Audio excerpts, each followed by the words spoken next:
Hi there, my name is Chanduka and welcome to the first video here on this channel. In this video today, I'll be showing you guys how to make a 1.21.4 Spigot server. Now, whilst this tutorial is for 1.21.4, it will work on all future versions as well as every version from 1.8 all the way up to 1.21.4. So without further ado, let's begin. The very first thing you want to do is you want to head over to the Spigot website, which will be linked in the description below, and then come over to the Downloads tab here and click on Spigot/Build Tools. This will take us to the Jenkins page for build tools where we can download either the .exe if we're on Windows or the .jar file if we're on Linux or Mac, or if you want to follow along on Windows, you can also download the jar file. It'll work on Windows just fine. So that's perfect. Once it's downloaded, we want to head back and come right here to this article, right? Again, I'll have the article linked in the description below. We want to scroll down right here and we want to copy this code right here, this command line arguments, right? And once that's done, we can, minimize out of this and we can begin. The first thing we want to do is we want to create a folder anywhere on our computer. I want to do mine on my desktop just for easy access. I'm going to call it Spigot because this is going to be the Spigot server. Then I'm going to create a second folder in here and I'm going to call that build tools. Now the reason I'm creating a folder here is because when we run build tools, it's actually going to go ahead and clone all the repositories, generate all the files and folders, and it's going to create, a ton of files. And there's no reason for that to get mixed up with our Minecraft server stuff. So I'm just going to have it like this to go ahead and separate it. Now I'm going to go ahead and drag the jar file that we downloaded into the build tools subfolder here. Now we can open up our terminal or our command prompt if we follow through on Windows.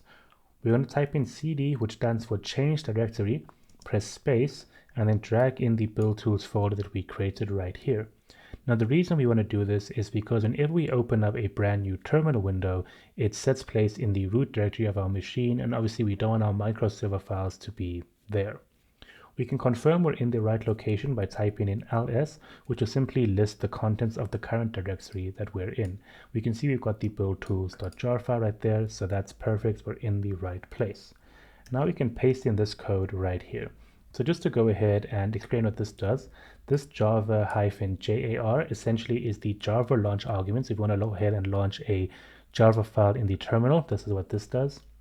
Then it's the name of the Java that we're launching. So it has to match this name right here exactly. So build tools.jar with capital B and capital T, and that's all done right here. And then this ref essentially just basically means the Minecraft version that we're going to want to download the Spigot or set up the Spigot server for.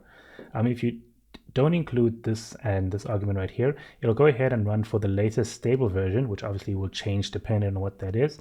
All this information is always available on the Spigot wiki. And if you want to do a previous version, you simply set this right here to whatever version you want to do. If you want to do 1.21.3, simply change the 4 to a 3, and so on and so forth, all the way, I think from 1.8.8, I think is when this started. When we go ahead and press enter, what's going to happen is it's going to start cloning the repository, and this is going to take a little bit of time depending on both the speed of your computer as well as the speed of your internet connection. So to save time here, I'll simply go ahead and just speed up the video and I'll come back when it's done.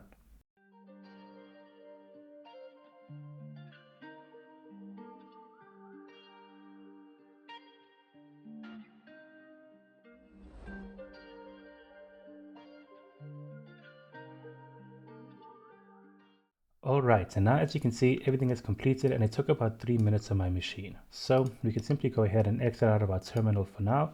And now if we look at the build tools thing right here, we have a whole bunch of files, but the only one we really care about is this right here, the Spigot 1.21.4.jar. I'm simply going to move that out of the build tools folder just into the main Spigot folder here.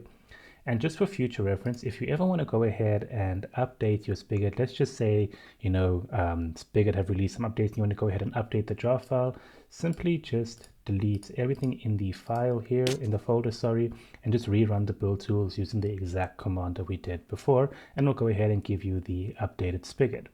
I'm going to go ahead and just rename this to Spigot just to make everything a lot easier. Now we can go ahead and start up the server. So we can open up our terminal again. This time we type in cd but drag in the Spigot folder so our Minecraft stuff runs from this directory. Again, to confirm, we can see we have the build tools folder here as well as the Spigot jar file right here. So that's perfect. Now we can go ahead and launch Spigot using the exact same launch arguments as before, but this time we're just going to do java -jar and then spigot.jar. We don't need to add any additional arguments. And when you press enter, you'll notice that it opens up, or not opens up, it starts generating the files. It starts because when you start up a Minecraft server, you have to agree to the end user license agreement. So to do so, you want to come over to this txt file here and then change false to true, which indicates our agreement to the EULA. You can simply copy this link into your web browser if you want to go ahead and read what you're agreeing to. Now we can come back here and we can launch the Spigot jar file again using the same command, simply by pressing the up arrow to go ahead and give us the previous command that we entered. Now let's press enter and we can see it's generating everything, and it opens up this little GUI right here. And if you don't want that, I'll show you how to go ahead and get rid of it. But for now, let's just make sure everything generates fine, and it does. Now let's say we want to go ahead and stop our Minecraft server. We don't just want to go ahead and exit the console right here, because that will force stop everything and could lead to some corruption with both plugins and world files. So to go ahead and safely stop the server, we want to go ahead and just type in the word stop in the console and press enter, and you can see everything has stopped here. You know everything has stopped when you can see this little icon, or sorry, this little tab right here, which lets you go ahead and run the next bit of commands. Alrighty, so now I've gone ahead and added this flag right here, --no GUI. If you go ahead and add this flag to the end of your launch arguments and start up your server, you'll notice that the GUI window that came up the last time doesn't come up now, and we can run everything through our terminal right here, just as we would normally. To confirm that this is in fact a Spigot server and not a vanilla server, we can run a Spigot specific command, which is plugins, which will just go ahead and show us the plugins we have installed in our server. Obviously at this time we have 0 plugins because we haven't installed anything, but the fact that it returns this message as opposed to an unknown command message means that it did in fact work. Now the only thing left to do is see if we can join the server in game. Alrighty, so you can see right now that I have my Minecraft open on version 1.21.4, same as the server, and I'm going to go ahead and connect to it.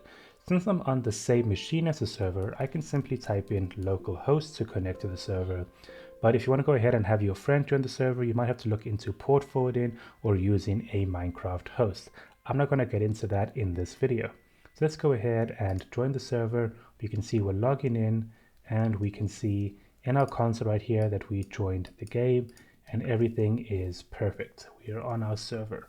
Again, we can confirm that we're on the Spigot server by typing in /plugins, and because we do not get a unknown command message, we are confirmed to be running Spigot.